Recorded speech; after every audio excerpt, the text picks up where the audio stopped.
Monsieur les ministres, Monsieur l'ambassadeur d'Israël en France, Yossi Gal, Madame le recteur de l'Université hébraïque de Jérusalem, Sarah Strumza, Monsieur le président du CRIF, Dr Richard Prasquier, Mesdames et Messieurs les présidents, Mesdames et Messieurs, mes chers amis. C'est avec une grande joie que je vous souhaite la bienvenue en mon nom et au nom de toute l'équipe des Amis français de l'Université de Jérusalem qui ont préparé cette soirée. C'est bien sûr avec beaucoup d'émotion que nous pensons au drame qui a frappé notre pays, nos communautés et tout particulièrement pour nous, une amie, Joëlle Miller, membre de notre comité, cousine de la famille Sandler et qui nous fait malgré tout l'amitié d'être là ce soir. Merci Joëlle.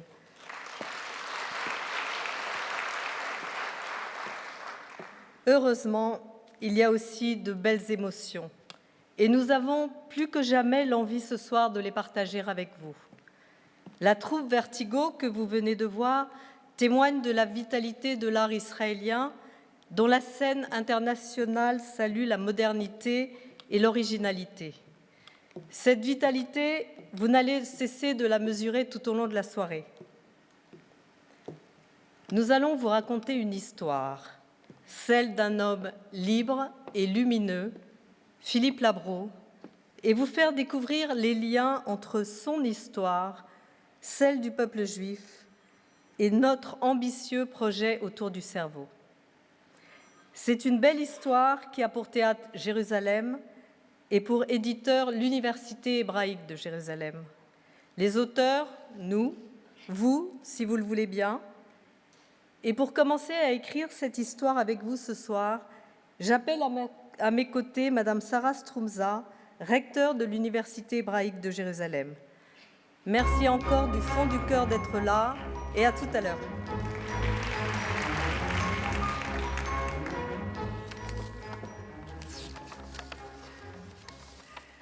Madame Martine Dassault, présidente des Amis français de l'Université hébraïque, Monsieur Philippe Labro, Messieurs les ministres et ambassadeurs qui nous honorent de leur présence, Mesdames et Messieurs, chers amis, c'est pour moi un grand plaisir que de représenter l'Université hébraïque de Jérusalem en cette occasion festive afin d'honorer un personnage remarquable. Cette soirée joyeuse a lieu alors que les événements sinistres de la semaine dernière sont encore trop près, trop pénibles. Et nous savons que les images de ces événements resteront gravées dans nos consciences comme une plaque attestant la présence choquante du racisme, de la haine aveugle et de leur pouvoir létal. Contre ces forces destructives, cette soirée des Amis de l'Université hébraïque de Jérusalem offre une déclaration retentissante des principes qui nous guident, de l'humanisme ouvert et éclairé, imbu des valeurs humanistes de la tradition juive, de l'amitié généreuse et courageuse, du pluralisme et de la recherche du savoir pour le bien-être de l'humanité entière. Le prix Scopus est la plus haute distinction des organisations d'amis de l'Université hébraïque. Le mont Scopus, où l'université fut établie en 1925, a reçu son nom de sa position surélevée, surplombante de l'Est la ville de Jérusalem et de l'Ouest le désert de Judée. Par temps clair, on peut voir la mer Morte et au-delà du Jourdain, le mont de Moab. Scopus, Tsophim en hébreu, fait allusion aux gardiens qui scrutaient l'horizon, prêts à donner l'alarme dès qu'ils voyaient un danger approcher. Du mont Scopus, on pouvait aussi envoyer des signaux plus joyeux jusqu'au fin fond de la diaspora pour annoncer la nouvelle lune et la date précise des fêtes. De différentes façons, les universités, tout autant que les journalistes et les écrivains, sont de tels gardiens, dans nos sociétés contemporaines. L'Université hébraïque de Jérusalem est la plus ancienne université d'Israël. L'établissement de l'université doit son origine à une déclaration solennelle faite en 1918, quelques dizaines d'années avant la création de l'État lui-même. En approchant le centenaire de cette déclaration, l'université reste une institution jeune, innovatrice et dynamique, qui, cherchant à franchir les frontières de notre savoir, fait constamment avancer la recherche scientifique tout en formant les cadres futurs dans tous les domaines de la société. C'est ainsi que nous venons d'annoncer la semaine dernière la publication digitale accessible à tout le monde dans le monde entier des archives personnelles d'Albert Einstein, un des fondateurs de notre université. Et c'est ainsi que l'université construit maintenant ELSEC, le centre Edmond et Lili Safra, pour les neurosciences, qui a été conçu comme une plateforme permettant de découvrir et de développer des intuitions novatrices. Aujourd'hui, le prix Scopus est décerné à un Scopos, l'observateur en grec, un gardien vigilant, un créateur audacieux qui depuis toujours utilise ses talents pour encourager les valeurs humanistes. Le prix Scopus vous est accordé, cher Philippe Labro, afin de vous honorer en reconnaissance de vos accomplissements comme écrivain et journaliste. Aujourd'hui, plus que toujours, votre voix humaniste et lucide mérite d'être écoutée, votre exemple mérite d'être suivi.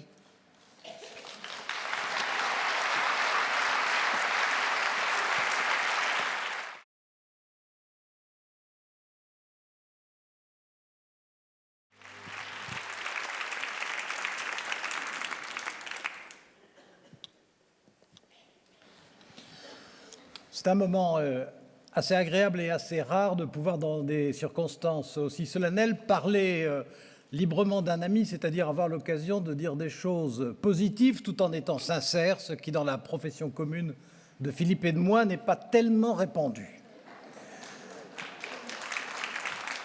Philippe Labro, dans notre profession, mais très au-delà, comme vous allez le voir, dans notre monde, Philippe Labro est un mythe, mais un mythe atypique, un mythe original, je dirais presque, dans son genre, un mythe unique, dans la mesure où il est le seul à avoir 5 cordes différentes à son arc, c'est-à-dire une de plus que le violon.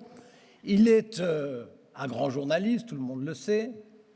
Il est un romancier marquant et original.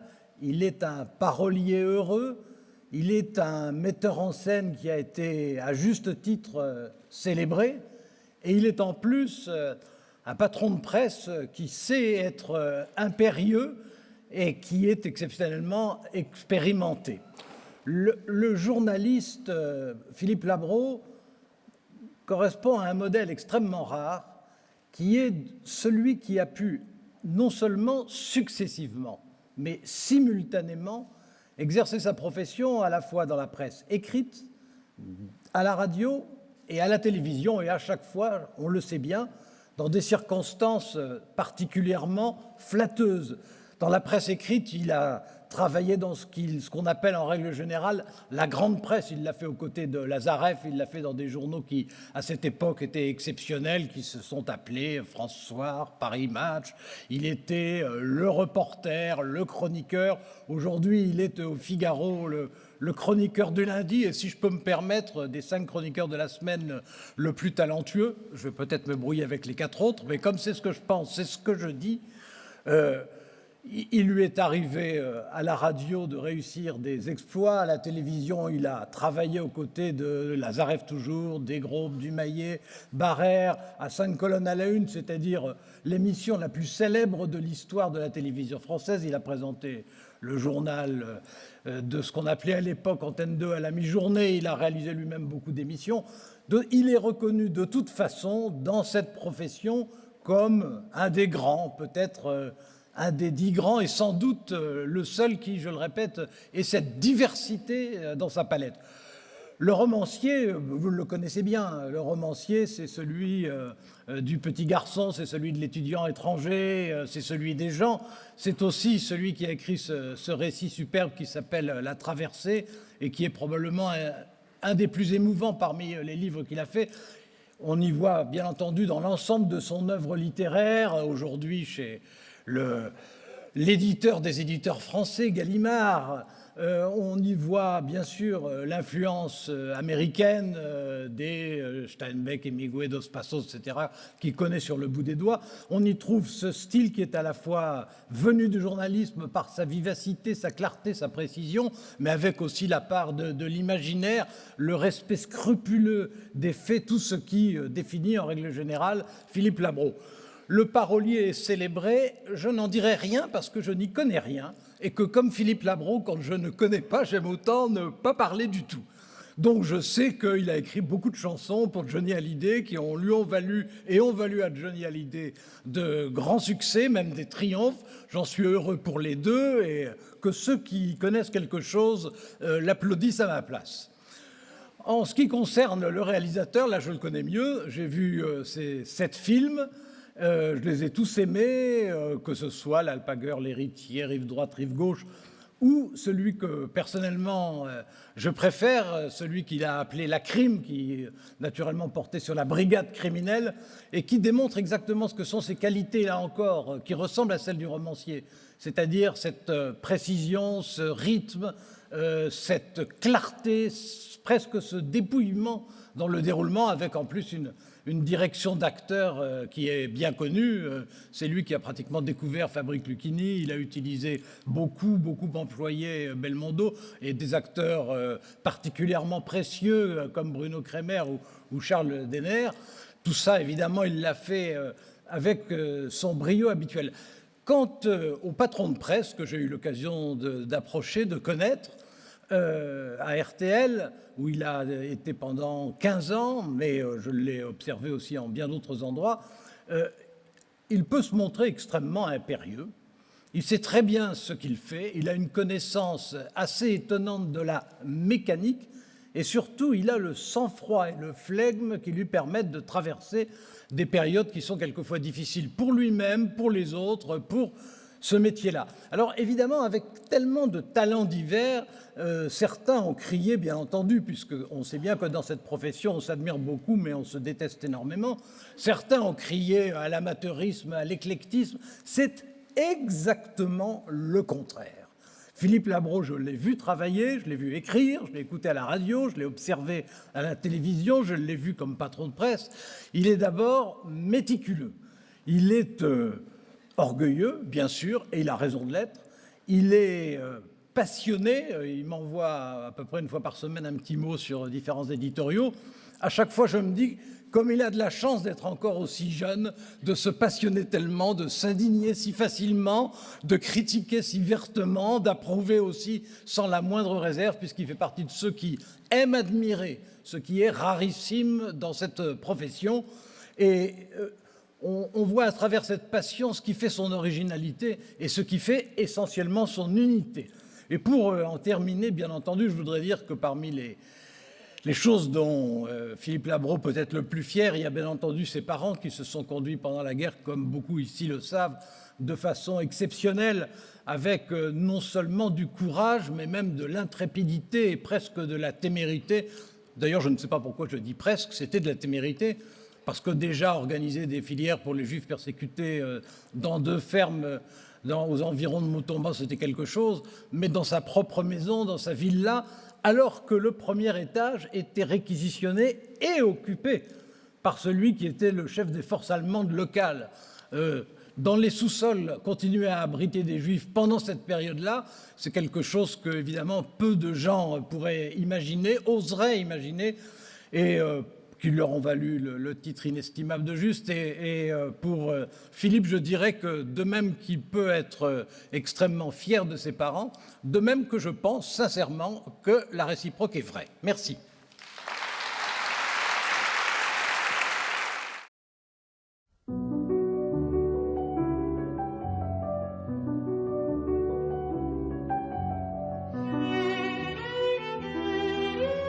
Jérusalem. Curieusement, malgré 50 ans de reportage et quelques tours du monde, je ne m'étais jamais rendu dans cette ville de légende.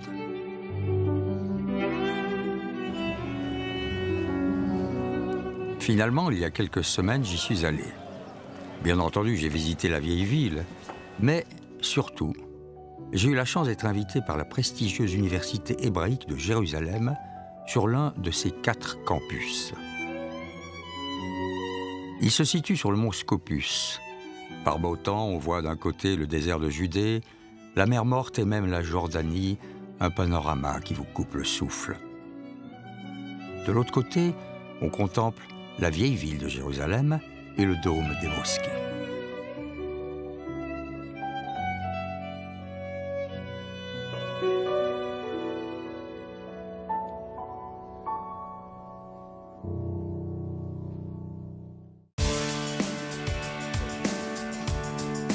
Accueilli par plusieurs responsables, j'ai passé une journée riche en enseignements à l'université.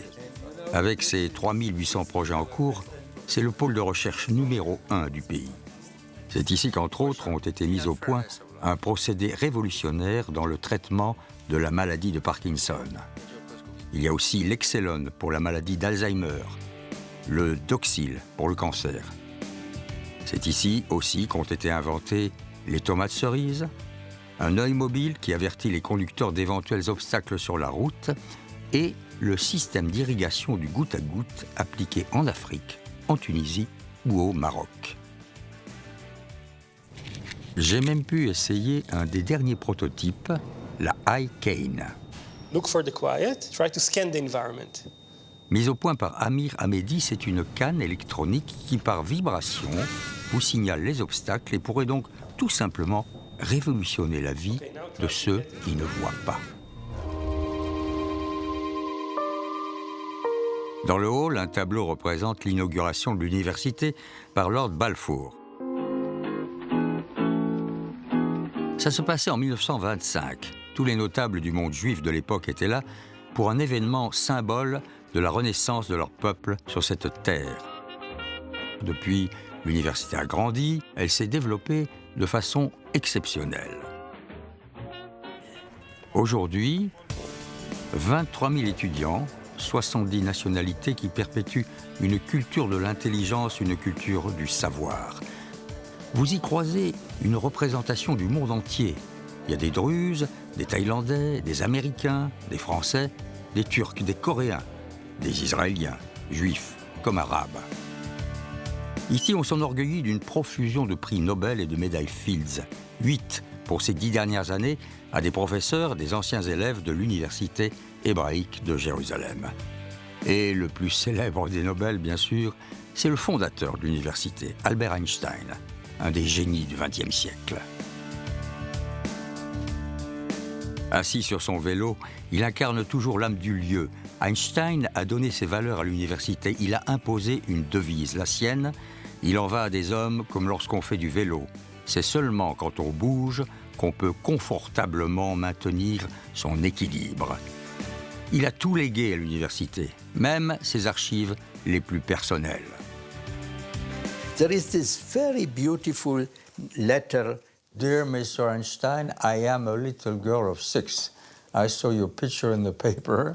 I think you ought to have your hair cut so you can look better. Cordially yours, Anne G. Cosin. That's beautiful. It's beautiful. This is what we call the Zurich Notebook, which really shows how he worked and how it all, 3 years later, culminated In his theory. in this theory, which may be referred to as the greatest, Yeah.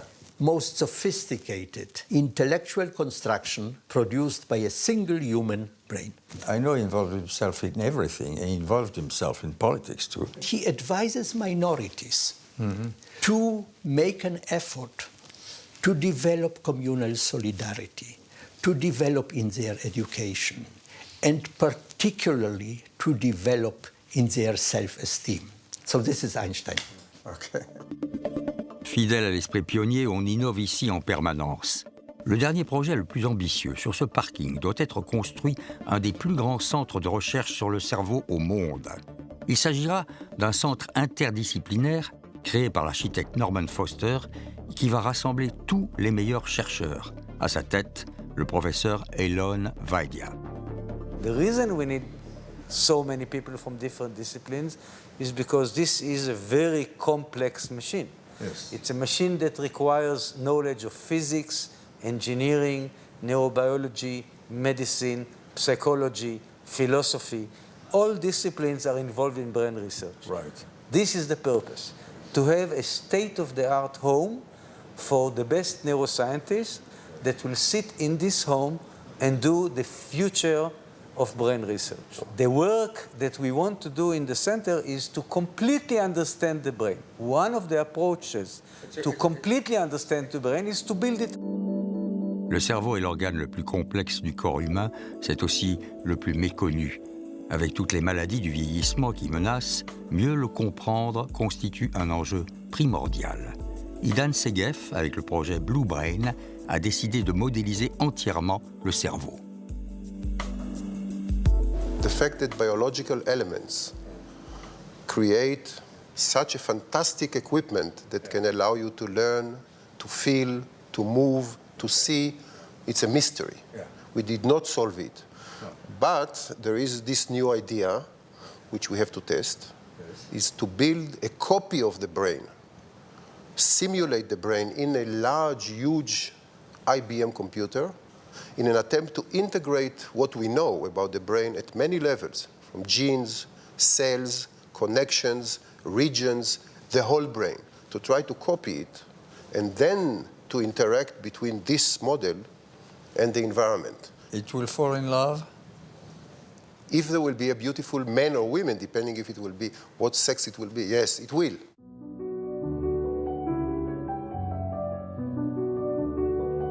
Il n'était pas question que je quitte Jérusalem sans m'arrêter à Yad Vashem, le musée de la Shoah.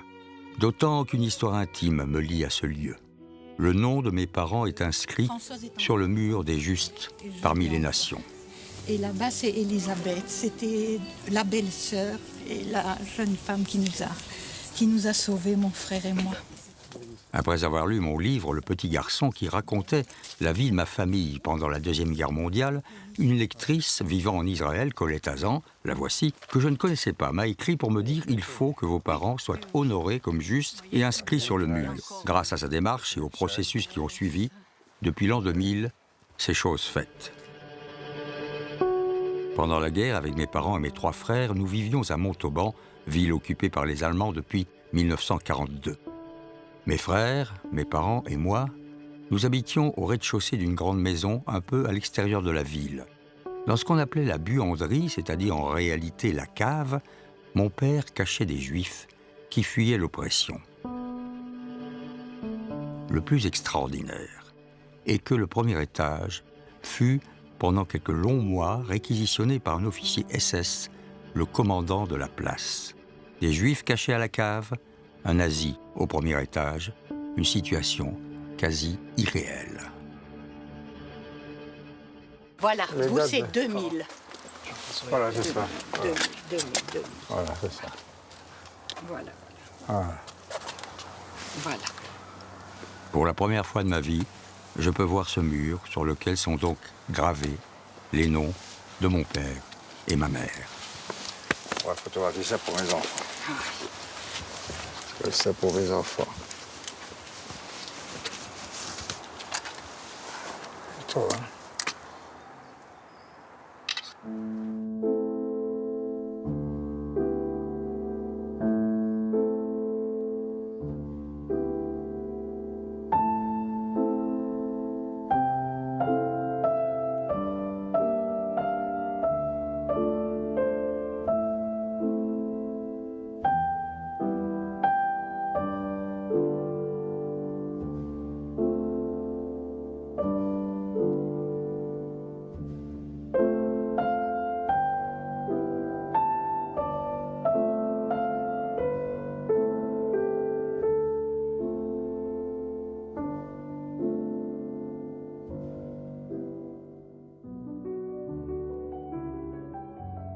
J'ai quitté Jérusalem avec dans ma tête et dans mon cœur cette phrase de Yad Vashem, « Il faut se souvenir du passé tout en construisant l'avenir ».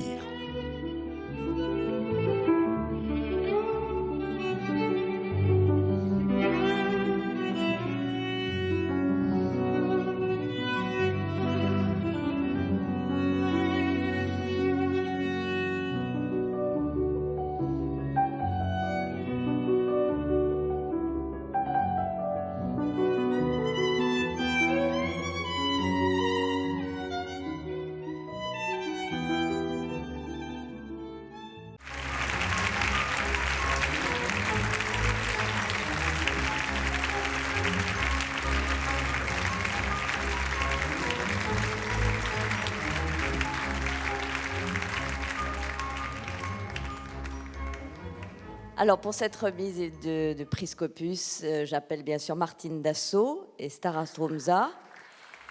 Et aussi, ils sont là ce soir, certains des autres très grands récipiendaires de ce prix, Beat et Serge Klarsfeld, s'ils veulent bien monter sur scène, ainsi qu'Éric de Rothschild. Le prix Scopus 2012 est décerné à M. Philippe Labro par les Amis français de l'Université hébraïque de Jérusalem.